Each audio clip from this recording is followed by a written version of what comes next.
In just 5 minutes, it turned a peaceful hike into a blood-soaked nightmare. By the time the forest fell silent, 4 lives were lost. 1 man survived, barely, and what followed was one of the most relentless hunts in wildlife history. What drove this bear to kill so brutally? Could it happen again? And the question that still haunts those who were there. It was early September, prime hiking season, in the heart of Alaska's unforgiving backcountry. 4 friends, Daniel, Mark, Lisa, Sarah, and Sophie, all in their early 20s, had set out to experience nature at its rawest. They were adventurous, young, and eager for an escape from the pressures of city life. Daniel was the leader, an experienced outdoorsman who had been hiking since childhood. Mark, his best friend, was a photographer with an eye for the wild. Lisa and Sophie were inseparable, 2 college roommates passionate about nature and wildlife.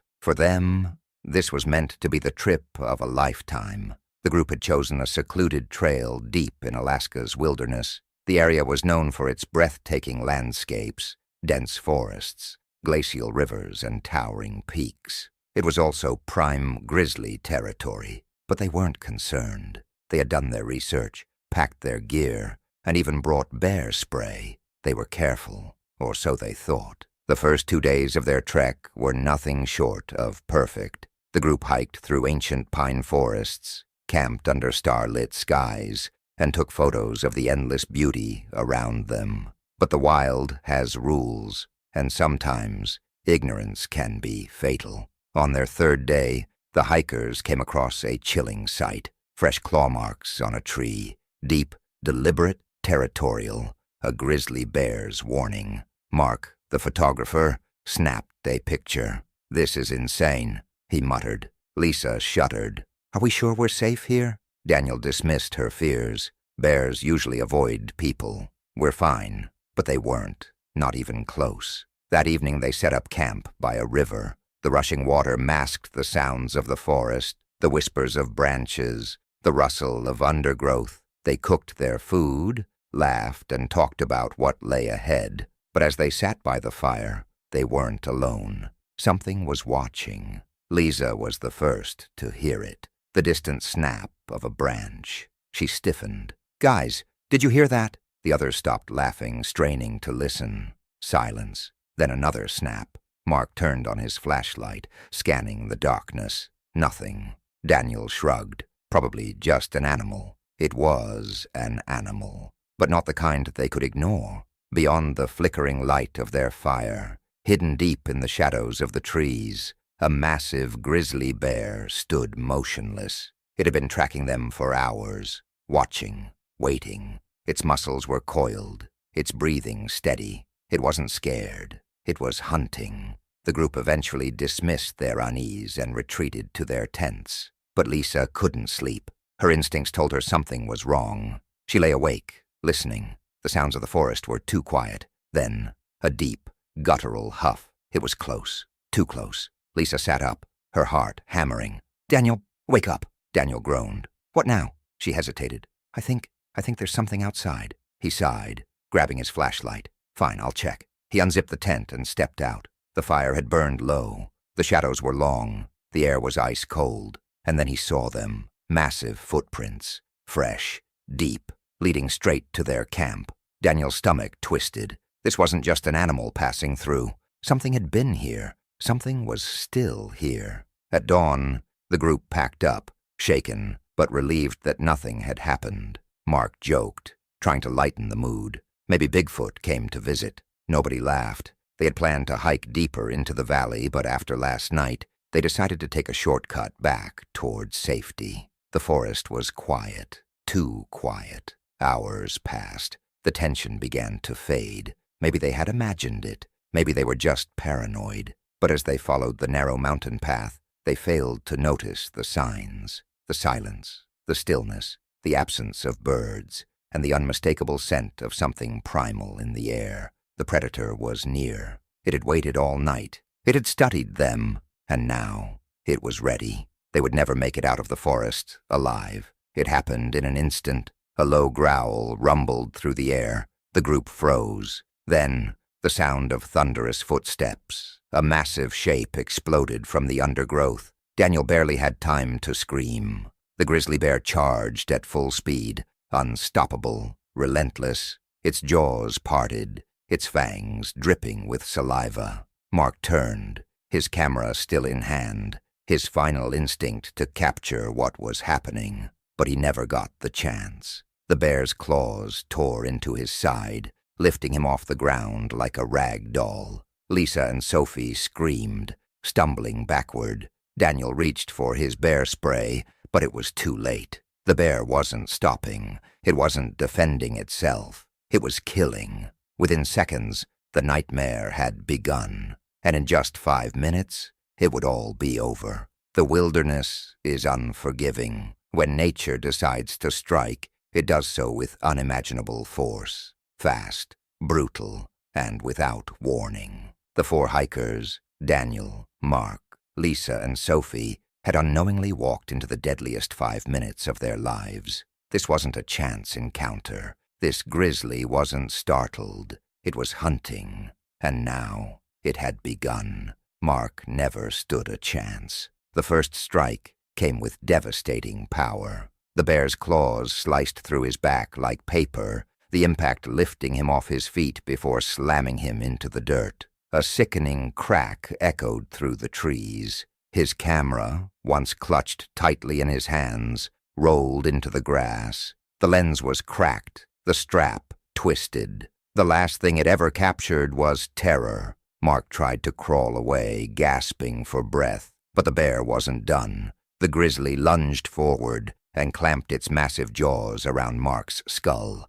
A sickening crunch. Then silence. Mark was gone. The others, they were next. Lisa and Sophie screamed. Terror exploded inside them. Daniel, the experienced one, the leader, was already moving. His instincts screamed run now. "Go!" he roared, grabbing Lisa by the wrist. "Run!" But Sophie, she was frozen, shaking, hyperventilating, unable to move. Her eyes locked onto Mark's lifeless body, onto the pool of blood spreading beneath him. Her mind refused to accept what had just happened. Then the bear's gaze snapped to her. Predators sense a weakness. They know when prey hesitates. The grizzly reared onto its hind legs, towering at nearly 9 feet tall.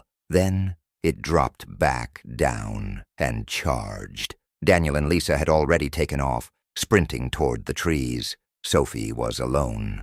The bear barreled toward her, its paws shaking the earth. Her legs finally moved, but too late. The grizzly hit her with the force of a freight train. Sophie's body was flung backward, slamming into the trunk of a tree. The impact knocked the air from her lungs.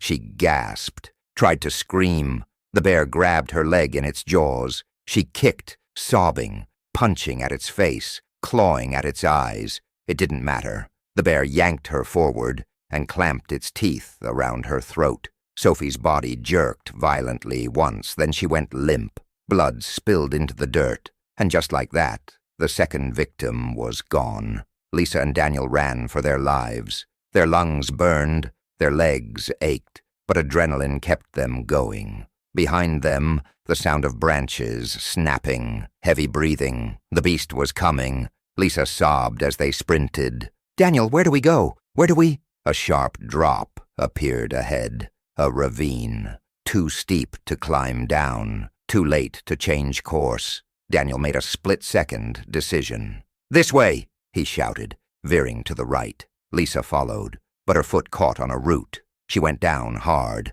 face slamming into the dirt. Daniel skidded to a stop. The grizzly's growl boomed behind them. Lisa's ears were ringing. Her face was bleeding. She turned, terror overwhelming her. The grizzly was coming straight for her. Daniel tried to pull her up. Come on! Come on!" But it was too late. The bear was already on them. Lisa screamed. The grizzly swung its paw. A single strike tore through her stomach, deep, wide. She gasped, eyes wide. Daniel saw the life drain from her face before she even hit the ground. The bear didn't stop. It pounced. Its jaws clamped down on Lisa's shoulder. Then it shook her like a rag doll. Her bones snapped. Her cries became wet, gargled sounds. Then nothing. Lisa was gone. Daniel knew he was next. 3 of his friends were dead. The grizzly had killed them all in minutes. And now, it wanted him. He ran. He didn't look back, didn't stop. His only thought, survive. The forest blurred past him. He could hear the bear crashing through the undergrowth, gaining. Then his foot slipped. The edge of the ravine crumbled beneath him. Daniel tumbled down. Branches scratched at his skin. Rocks battered his body. He hit the bottom hard, dazed, struggling to move. Above him, the grizzly loomed over the edge. It stared down at him, waiting. Daniel barely breathed. The bear snorted. Then it turned and disappeared into the trees. Daniel was the only one left. The aftermath rescuers found him 2 days later. His body was battered, bruised, and broken, but he was alive, and the others gone. What was supposed to be a thrilling adventure became one of the deadliest bear attacks in history. 1 grizzly, 4 victims, 5 minutes, and a nightmare that would never fade. The forest was still. The trees whispered with the wind. The river carried away the scent of blood. But the massacre had already happened. 4 hikers, Mark, Sophie, Lisa, and Daniel, had ventured into the wilderness, seeking adventure. Only one made it out alive. Now, the question remained, what happens when a bear kills and isn't stopped? 2 days after the attack, a search and rescue team arrived at the remote hiking trail. The call had come from a hiker, a lone survivor named Daniel Carter. His voice had been weak, barely above a whisper when he made the distress call from a ranger's radio station miles from the attack site. The rescue team was prepared for the worst, but nothing could have prepared them for what they found. The first body they discovered was Mark's. His skull was crushed, his body ripped open like paper. They found Sophie next, her throat torn out, her leg still bent unnaturally where the bear had grabbed her. Lisa's body was sprawled on the forest floor. Her abdomen had been clawed open. They had seen bear attacks before, but nothing like this. This wasn't just a defensive attack. This was rage, and worse. The bear was still out there. The Alaska Department of Fish and Game was called in immediately. This wasn't just a wild animal anymore. It was a predator that had learned to hunt humans, and that meant only one thing. It would kill again. Survivor Daniel Carter was in the hospital when the investigators arrived. His body was broken, his ribs cracked, his face bruised, his skin torn by the fall. But his mind was worse. He refused to sleep. Every time he closed his eyes, he saw Mark's body lifted off the ground. He heard Lisa's scream cut short. He felt the bear's breath on his neck. The nightmares would never leave him. When the authorities questioned him, his voice was hollow. It wasn't normal, he whispered. That bear, it didn't just attack us. It didn't stop. It kept going. Did you provoke it? One of the investigators asked. Daniel's eyes flashed with anger. No, his voice was firm, his hands shaking. We did everything right. We had bear spray. We kept our food in sealed containers. We made noise while hiking. He swallowed, his throat dry, but it still hunted us. The investigators exchanged glances. A bear attacking once was a tragic accident. A bear tracking humans, killing relentlessly. That was something else entirely. A team of wildlife experts, park rangers, and marksmen assembled within hours. Their mission? Find the bear. Kill it, but tracking an apex predator in the wild. It was no easy task. They scoured the area near the attack site. Large paw prints, deep claw marks, fur caught on bark. The bear was still in the area. The hunt was on. Day after day they searched. No sign of the bear. Then on the 3rd day, a ranger's radio crackled. I've got something. Tracks near a carcass. A fresh kill. They arrived at the site, a half-eaten moose carcass, still steaming in the cold air, and then the sound of heavy breathing. The team froze. A low growl rumbled through the trees. Then, movement. The massive grizzly emerged from the shadows. It was even bigger than they expected. Its fur was matted with blood, its eyes locked onto them. It wasn't afraid. It was challenging them. The team raised their rifles. The bear charged. 700 pounds of raw muscle, a freight train of rage. It was unstoppable. The first shot rang out. Then another. The bear kept coming. One of the marksmen, a veteran tracker, took the final shot. A single bullet, straight through the skull. The grizzly collapsed mid-stride. And just like that, the nightmare was over. The attack made headlines worldwide. 4 lives lost, 1 survivor. A bear that had become a predator of men. But why did it happen? Experts debated. Some said the hikers had unknowingly walked into the bear's territory. Others believed climate change and food scarcity had made the bear more aggressive. But Daniel, he knew the truth. This wasn't about survival. This was something deeper, a force of nature, unstoppable, merciless, a reminder that in the wild, we are not at the top of the food chain. The park increased safety measures. New warnings were posted. More rangers patrolled the area, but some whispers remained.